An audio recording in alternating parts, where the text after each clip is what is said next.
Welcome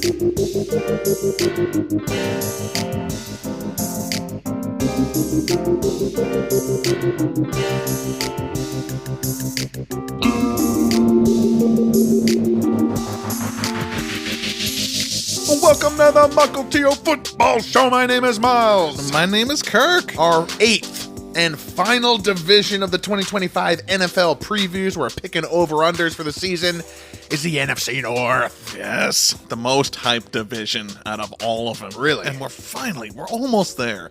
And I like doing all these division things in July before the preseason starts and the fantasy football skews your view of who's going to be good and who's going to be bad. And the preseason games, you're like, oh, they went 3-0 in the preseason. Who cares? Yes, we've talked about this before, and I still fully agree.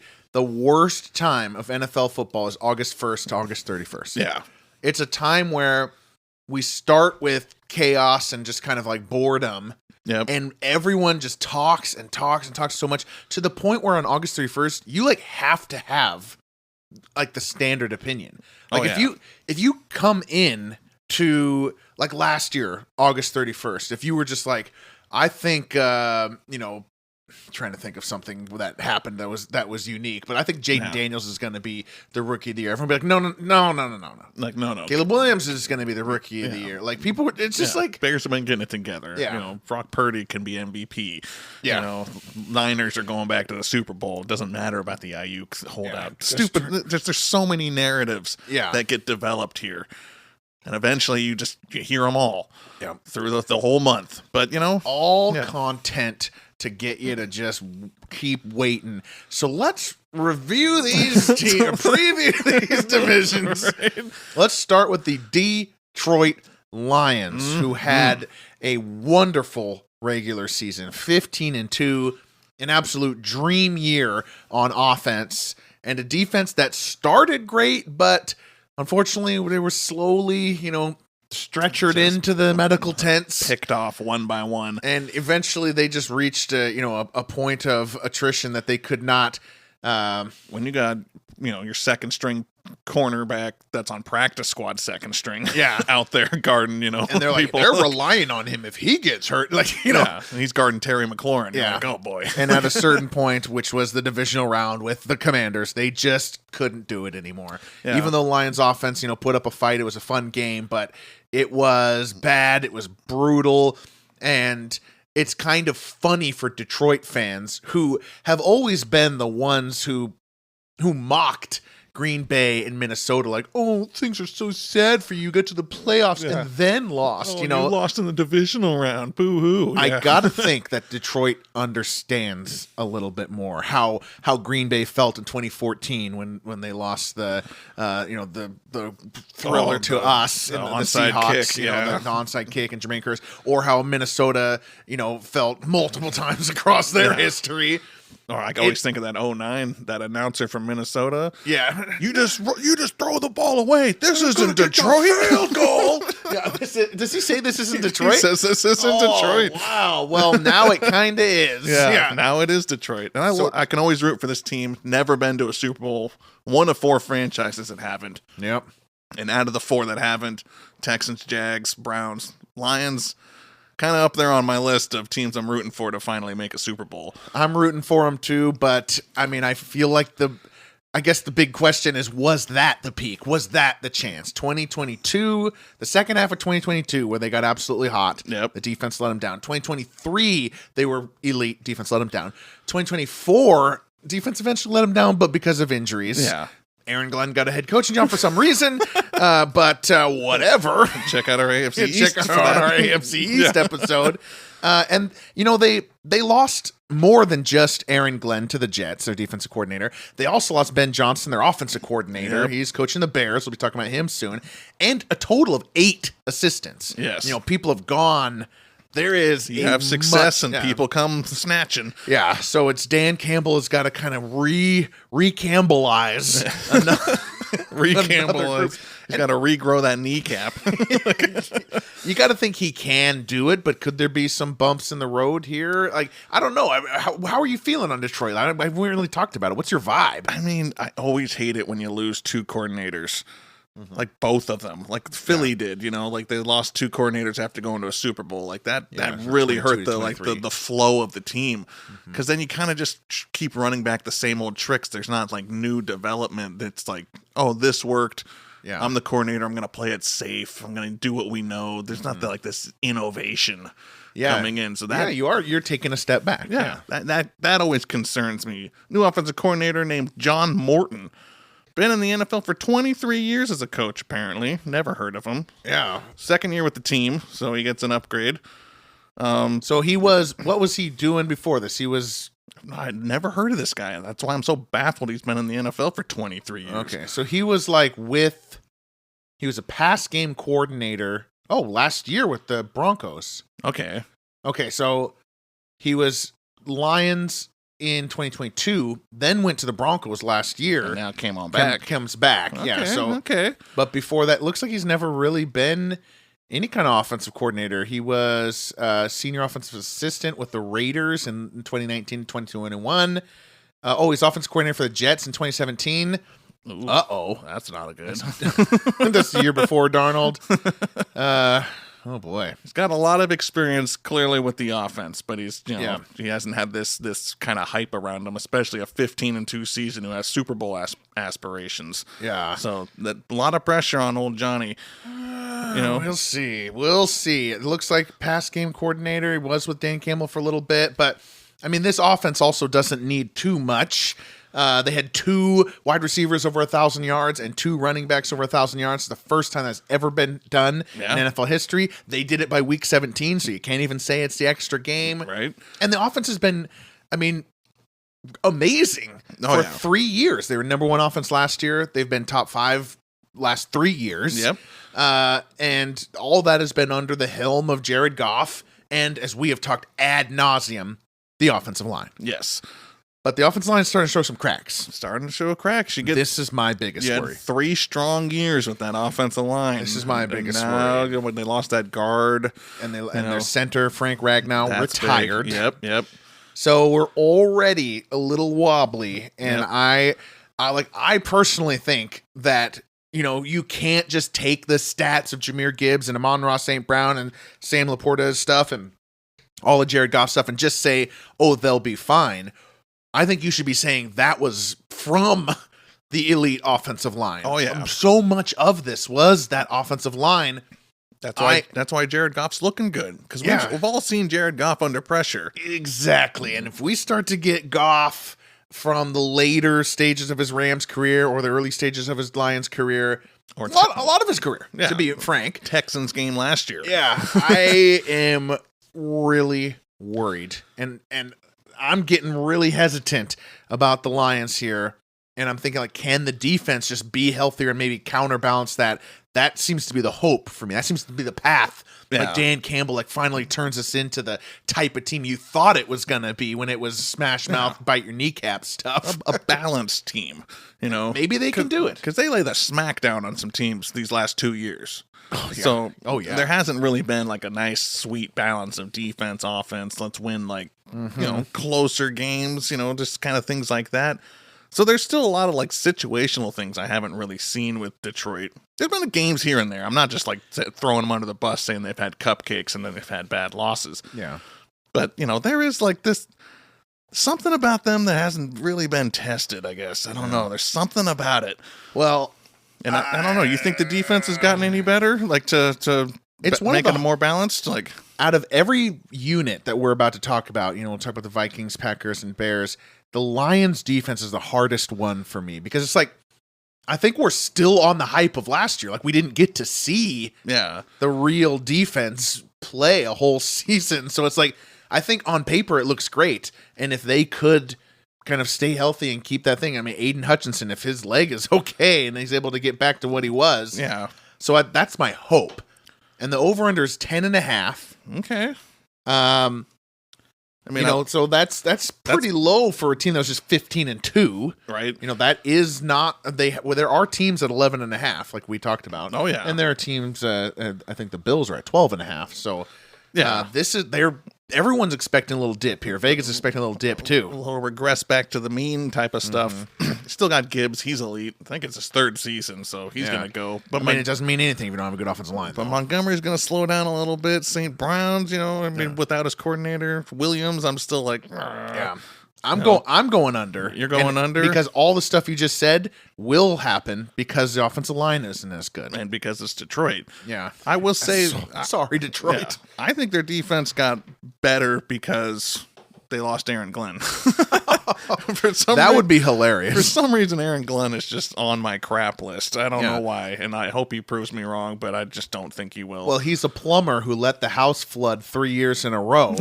Yes, there were reasons that were really beyond a plumber's, ability, personnel reasons and injury reasons, but you still can't say he's a good plumber. Yeah. Go back to our episode. We went more in depth with a plumber analogy. Yeah, you certainly don't give him a reference. Need a plumber? I know a guy. So are you taking the over or the under? Where do you 10.5 is pretty good. That's a good line because you could still say they take a step back, but cover the 10.5. Check. I don't. Yeah. What you went under? I went under. You went under. God, I think this is going to be just. I want to keep thinking they're good, but I think I'm going to sneak on the under on this one. Okay. Man. You know what? 11 games. I'll believe in Dan Campbell. Okay. Until he shows me otherwise. Let's say the defense holds their own a little bit. Yeah. I don't think it's going to be a pretty 11-win season, but I can see them getting a heartbreak playoff loss. That sounds appropriate. We have reversed what we did last year. Last year, you went under basically because it's Detroit. Yeah.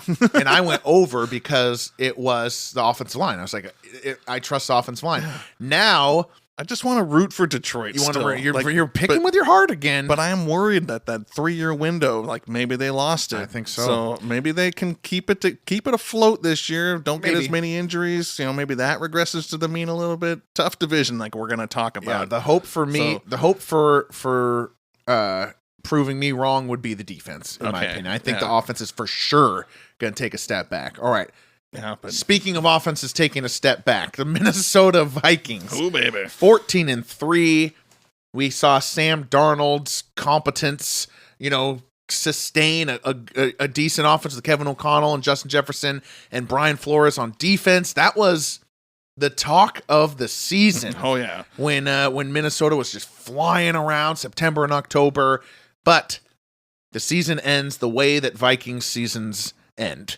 With crushing losses.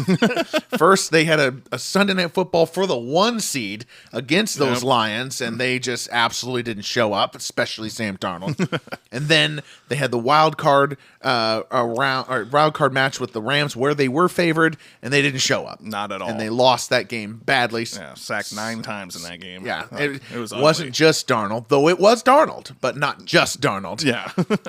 But the over-under last year for the Vikings was 6.5. Holy smokes. And they went 14-3. Yeah. By the way, we both picked an easy over on that. We called it simple. Oh, I was like, give me that Sam Darnold. Yeah. You actually did say that you pick it because J.J. McCarthy got hurt in the preseason. That's why you picked it. That's what I'm talking about. But now we're rolling it back. Obviously, the over-under is a little higher, and all eyes are on J.J. McCarthy. Absolutely. And can he do this? Can he pick up where Darnold left off with a 14-3 season? I mean, dude, I'm not a J.J. McCarthy fan. As we put it from him with Michigan, he's got that special handoff sauce. Yeah, getting credit for the handoffs in the run game. Getting credit for a great defense and a great running game. And everyone's like, hey, you threw 18 passes and converted a 3rd and 5 with a wide open receiver. Like, good for you. He's a winner. Yeah. I hate that narrative. Yep. He's a winner. Like, can he actually make these throws? And I don't know. I haven't seen anything yet. I think this guy got drafted because they won a national championship. He was the winner. I think it was a bad draft. I don't know if he can actually make the throws. How much will Justin Jefferson need to bail him out on some of these passes? How much will Addison take a step back because he's not going through the progressions the way he should? Hawkinson's a year older, Aaron Jones is a year older. Aaron Jones is a year older. Like, this is still a rookie. Sometimes I like it when the rookie sits out the whole season. This one was from injury, so he gets to see the film, see how the whole season plays out, how the coaching goes and whatnot. I think McCarthy's got a bit of an ego, and I hate insulting the characters of some people, but like this guy seems more like a TikTok, I want the fandom kind of person rather than the I'm gonna go out and get mine, I'm gonna win Super Bowls for my team. Are you referring to the meditating in the end zone? Like, do it in the locker room. What are we doing? Yeah. I thought that too. Like, why is he doing it out here? He wants so we can get all the pictures, the attention. I don't funny. know. I think he's got a ton of pressure on him. He knows it, and we're gonna find out pretty quick if he actually has the stones to carry a pretty good roster. I don't think he needs to carry. Okay. I think Sam Darnold sucks. And I think Sam Darnold was carried. I think this offense, I think the Vikings offensive line is better than the Lions offensive line now. Darrisaw's back. They've got a couple of other pieces there. They've got a few people in there that you really like. If there's a wide receiver who's going to have to carry a quarterback, it's Justin Jefferson. Yeah. That might be the best player in the NFL right now. He's a hell of a receiver. I didn't say this on the Bengals episode, but I was going to get there. Like, Jamar Chase, yes, he's amazing. But the best receiver in the NFL is Justin Jefferson. Hands down. Yeah, so, I mean, I'll take him. I love Addison. I don't know. I think J.J. McCarthy might not have to carry and might actually, be a one step above Joe Webb. Yeah. Or no, who was man, who was the pastronaut? Josh Dobbs. Okay, Joe Webb might be. I may be pulling that from way back. That was 2010. I was thinking of Josh Dobbs. The Ponder years. I wasn't thinking about 2010. Yeah. God, Miles. I was thinking about Josh Dobbs. Kevin O'Connell showed in that run of quarterbacks that he can set it up. Yeah. It was O'Connell, not Darnold, and McCarthy gets put into this nice situation. The Vikings defense is good. They're going to kind of keep the pressure off of them. Like, I could see a situation where McCarthy has some success here. Maybe I'm just higher on the rest of the roster for the Vikings. Okay, I kind of like that because it is a good roster. I do worry about the defense a little bit. A second-year Brian Flores. Third year. His third year? Yeah, I believe so. Let me check that. I feel like his scheme, it works initially when he comes with the team. Like, he really gets things going the way he wants. He gets the pressure. He's blitzing a lot of guys. He knows the secondary knows how to do it. But then once you start bringing in younger people with that, it doesn't seem to work as well. There's holes. There's one-on-one gaps. There's missed assignments. And then because you saw a few games last year where they gave up some points. But they are they're it's a good roster. I just worry about the defense more than the offense. I do not see it that way. No? Okay. But Brian Flores isn't that guy. Isn't that crazy blitzer and everything like that. He did that because that's how bad the personnel was. Okay. And it is year 3. They have gotten his people in, and I think they're starting to back off, and that Flores may actually blossom into a not super blitzy coordinator as he wasn't in some other places. Run some more designed packages on defense. Yeah, I mean, I'm worried if Flores can keep it going. That's just me. And then I'm worried about the character of McCarthy. Yeah. How long will it take for him to actually prove himself and the team's like, we're behind our guy? Because I can just see an October narrative where they're just like, McCarthy's our guy. We're going to stick with him. I don't care if he's thrown 12 interceptions in the first 6 weeks. Well, I don't know. I don't think he's that great a quarterback. When I was looking at those 6 that got drafted years, McCarthy was the 5th one drafted. He's before Bo Nix. After Penix. After Penix, and I had him pegged last. Okay. I thought for sure he was going second round. I was like, why are we putting this guy even up with the rest of them?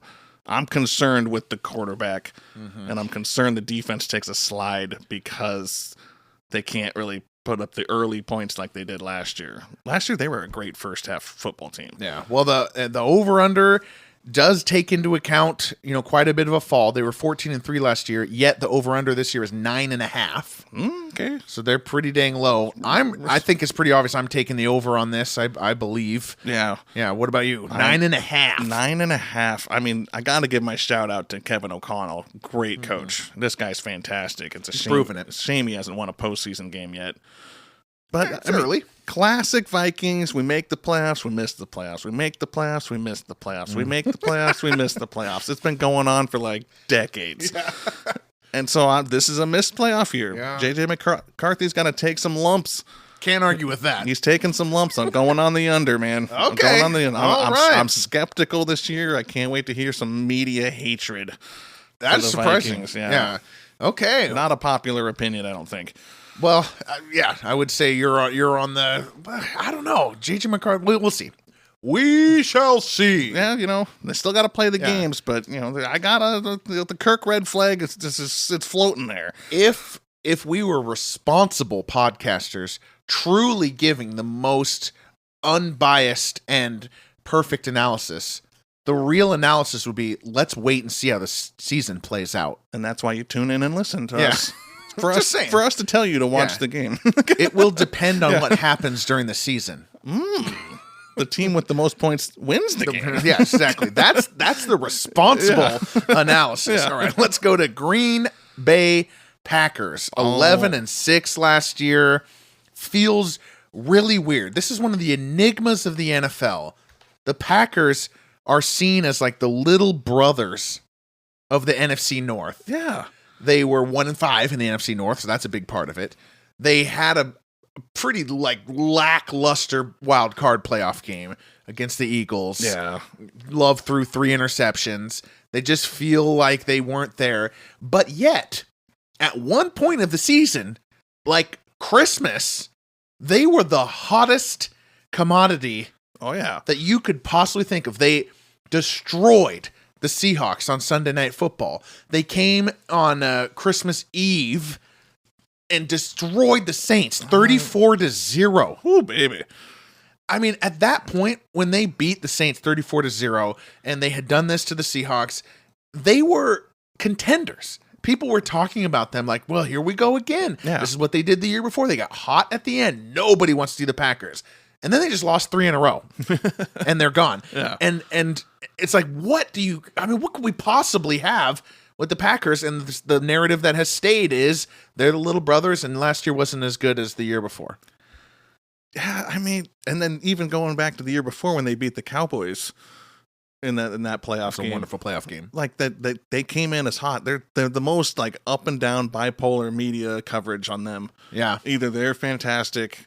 Jordan Love's the next superstar. You're right. Quarterback. That year we had a whole thing where Jordan Love was like, Packers fans were like trying to hype him up. He's the next Brett Favre, Aaron Rodgers. And then the first 8 weeks, they were like, we need to fire everyone. Yeah. Matt LaFleur needs to go. Jordan Love needs to go. The first 8 weeks, they were absolutely miserable. Pissed. Because they had gone 30 years without having to do this. Because they had Brett Favre and then Aaron Rodgers. So, little pass for that. But yeah, you're right. There was really bipolar coverage that year, too. Maybe it's just Green Bay. Yeah, it was partly that. Yeah. But it's also just, is Jordan Love the dude? And I think they're kind of trying to figure that out. I think Jordan Love's good. You do? Like, how good? Like Dak Prescott good or like better? It's equal, I guess. Okay. He's in that realm. He's still young. He still throws some bad passes. Mm-hmm. I think he takes too many risks. Yeah. But I like his development so far, because when he first came out, I was like very on the fence. Yeah. Like, is this guy just first a 8 total games, bust? like I was saying, 2023. Yeah. Well, and it's nice to have Matt LaFleur to kind of bank on as well. We was just talking about Kevin O'Connell. We also really like Matt LaFleur. Yeah. And I think they just take too much crap for the way the season finished. Like, they ended up finishing that game with Philly. I think they had one receiver. They were running 4 wides with 3 tight ends. Like, you are true. Nobody left in the receiving core. They just got decimated with injuries. Yeah, there. Christian Watson got hurt in week 18. Yeah, towards ACL. Jordan Reed gets hurt. Jalen Reed. Do something to learn your name. Dontavian Wicks sucks. He's awful. Oh my god, he's so bad. He shouldn't even be on the field. But I like Dobbs, but he's had kind of like a little tiff with the team. Wide receiver 3 energy. Yeah. But doesn't know it. Yeah, he doesn't know it. And then they draft Golden. They finally take a wide receiver 1. Yeah. So like, if they get enough weapons out there for LaFleur to work with, Love looks good. Yeah. Because the line's not bad. The defense holds their own. Like, this is a very well-balanced team. They made the playoffs for crying out loud, and everyone's talking about them like they didn't. That's true. All 3 of these teams, Lions, Vikings, Packers, I mean, they're very solid. Yeah. Like, this is these division games are going to be good. Oh, I'm looking forward to every single one of them. Weird, like the Packers, Packers have you mentioned Matthew Golden that they drafted. Christian Watson probably won't return for a little bit, but you still have Dobbs and you still have some hype around the tight ends. Gotta get Wicks in. Anything on the team being Wicks. But they have the worst receiving core of the division, and that's not necessarily an insult. No, it's just a good division, like good lines, good receivers, good questions on quarterbacks, like between Goff, McCarthy, Love, and Caleb Williams. Who knows what is going to happen in this division, right? And Love's been sitting there for a while, just percolating like a nice stew. Oh yeah, he has been percolating. Like, he just kind of sat behind Rodgers for a little too long. This is really his third season. He's heading into his third year as a starter, which, if history has proven anything, Brett Favre, third-year starter for the Packers, Super Bowl win. Okay. Aaron Rodgers, third year as a starter, Super Bowl win. Oh, wow. Jordan Love. Can we be talking to Jordan Love, Super Bowl? Packers fans, we like to hear that. I mean, if you're superstitious. I will. And believe on a 3-decade long thing that's going to work. I mean, it can't be a coincidence. Yeah. It's happening. It's happening. Well, I like it. They're well-rounded. Yeah, Josh Jacobs is a good beast fit. right now. He's having a little prime here with the Packers because the Raiders let him go too early. The defense is pretty good. They also took a lot of injuries last year. Yeah. I hate football, man. Dude. Everyone gets hurt all the time. Yeah, I know. And I feel like if they just kind of regresses back to the mean a little bit, like this team could really do some damage. Matt LaFleur's a great coach, and he really hasn't made it to where he should as a Packers coach. Made it to one NFC championship game, I think, when they lost to Brady and decided to kick that field goal instead of go for it on fourth. Oh, yeah. We gave him crap for that. And he has turned it around since then. That was a cowardly call. Yeah. And Matt LaFleur has not. He has absolutely owned up to that and changed the way that he coaches. Absolutely. This is if I got to say the most balanced team in the NFC North right now, I say it's the Packers. Okay. And over-under is 9.5, which is a pretty good one. I can't wait to week 1. Packers, Detroit. Is that what? Oh, wow. Is that Sunday Night Football? No, it's not. Oh, it's not just one of the regular games, huh? Yeah. Nice. Yeah. I'm going to go over the 9.5. I feel like we didn't talk about it as much, but I do think the defense is on the ascension. Yeah. So I think you mentioned balance just a moment ago. I just feel like you got to have depth, and it feels like the Packers can withstand much more the beat down of the season than the Lions can. Yeah. I love the Vikings roster, but if I have to pick between Love and McCarthy, I don't know. God, 9.5's not that high. I'm going to go ahead and take the over on that. This is a playoff team last year who got a ton of injuries. Yeah. And I liked the Xavier McKinney, another Giants guy that got shipped away. Here he is. He had that interception streak to start the season. He's a great safety to have back there. They've just been filling in holes on that defense for years.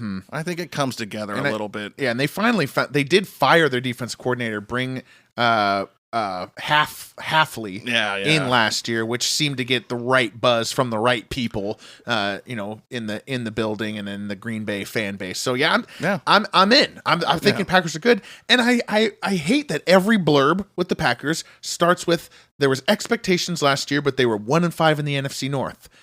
Two of the teams in the NFC North only lost 5 games. Yeah, the Detroit Lions are 15-2. The Vikings are 14-3. And 2 of those losses are to each other.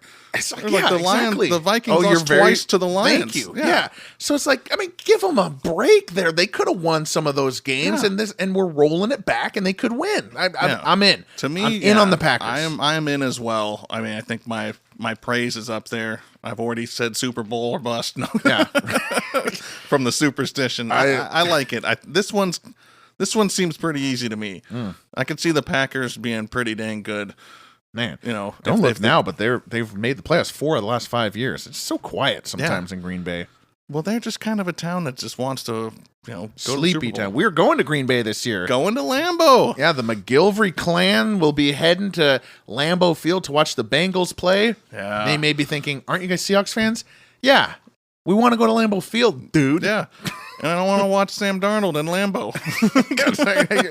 I mean, they don't play, and we want to do Lambeau Field. Never been to a football game without the Seahawks. Me neither. So this will be very interesting. Me neither. And we've been discussing what to wear. Yeah. And I did order a jersey.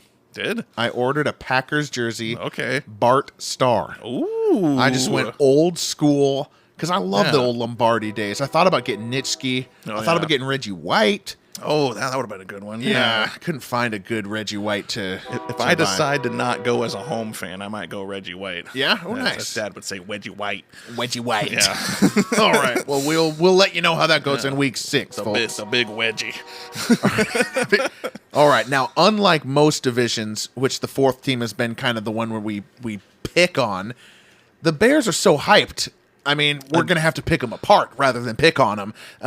Again hyped. This has got to be like the 4th year in a row they've been hyped. They won free agency again. They've won free agency yet again, but they are coming off yet another bad season. They're 5-12 last year, which came in the worst possible way. The one where they were 5-2 in week 7. They were about to be 6-2. And Jaden Daniels threw that Hail Mary with the busted coverage and the corner not paying attention and Eberflus not really understanding what had happened. And really not taking accountability until the media backlash. They lost every game until the last week of the season. From the Hail Mary, Holy crap. From the Hail Mary to week 18, they lost 10 games in a row. Man. Eberflus was the first coach in Bears history to be fired in season. Wow. Though I will say, 40 seasons across the Bears history were coached by the owner of the team. So unlikely any mid-season firings are going to happen for a huge chunk of time for the Bears. Just throw that out there. Yeah. But George Papa Bear Hallis. No, baby. So this is and Eberflus bad. Fired conservatively so for that Thanksgiving blunder. Exactly. Thanksgiving was ridiculous. So we come back in, and as you said, they win the offseason yet again. They draft a wide receiver. Yep. They trade for 2 offensive linemen. They get the prized center in the free agency. Yeah. And it makes it look like it's all being patched, being worked. New coach. And the prize coach. You're right. Ben Johnson from the Lions. So everything is a redo. We're reset, and we got the hype on Caleb Williams yet again. Yeah, yeah. And, I think we always say those free agent signings always look good on paper until you start playing games. Does it actually mesh? But they completely revamped the offensive line. Yeah. Everybody's new. Right. Well, their right tackle is the same, and he's actually their best, or he's like the ascending star on the team. So 4 new guys and an ascending star. That's pretty nice. Because last year, I don't know what to make of Caleb Williams. The dude had 2 seconds. It was hike, we got to scramble. Like, hike, ball, scramble. Like, it was like every play. Like, why are we even calling pass plays? This guy never has any time to actually do anything.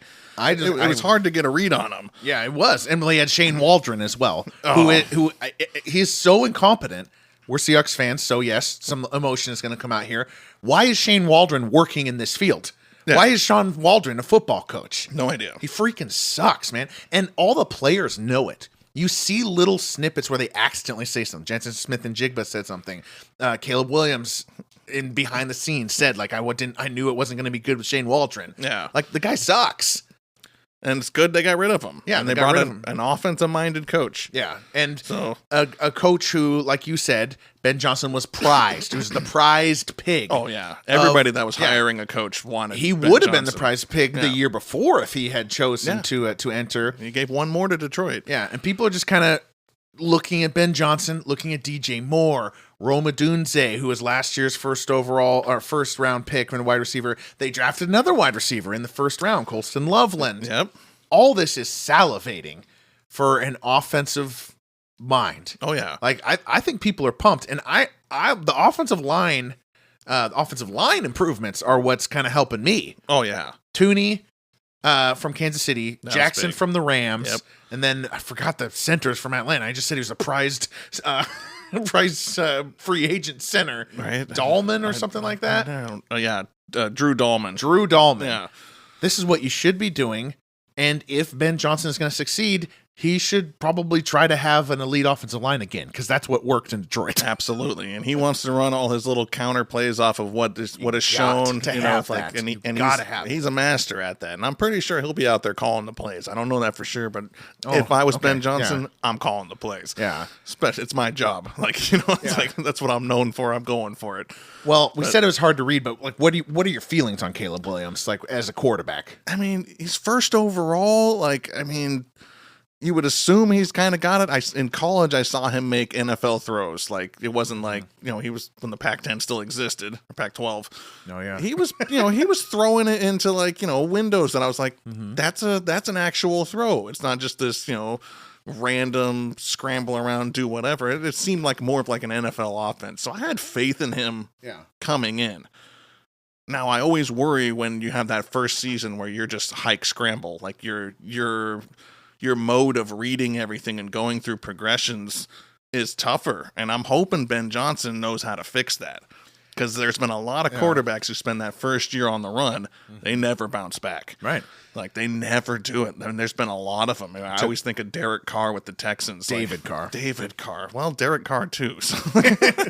But David Carr just taking tons of sacks, and he never came back. He just was 1 second, panic. Yeah, Caleb Williams, 68 sacks. David Carr was like in the 70s, so he still didn't get there. I think he still got the record.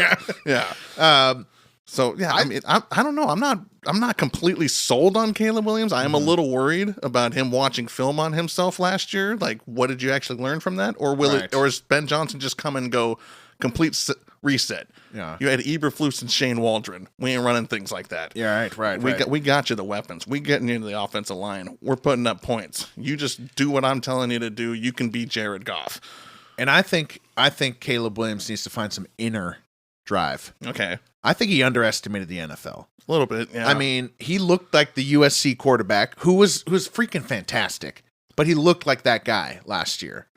And he held onto the ball. I mean, he did a good job protecting the ball, but 68 sacks is partly because he didn't throw any interceptions because he was so indecisive, so scared to throw so many places.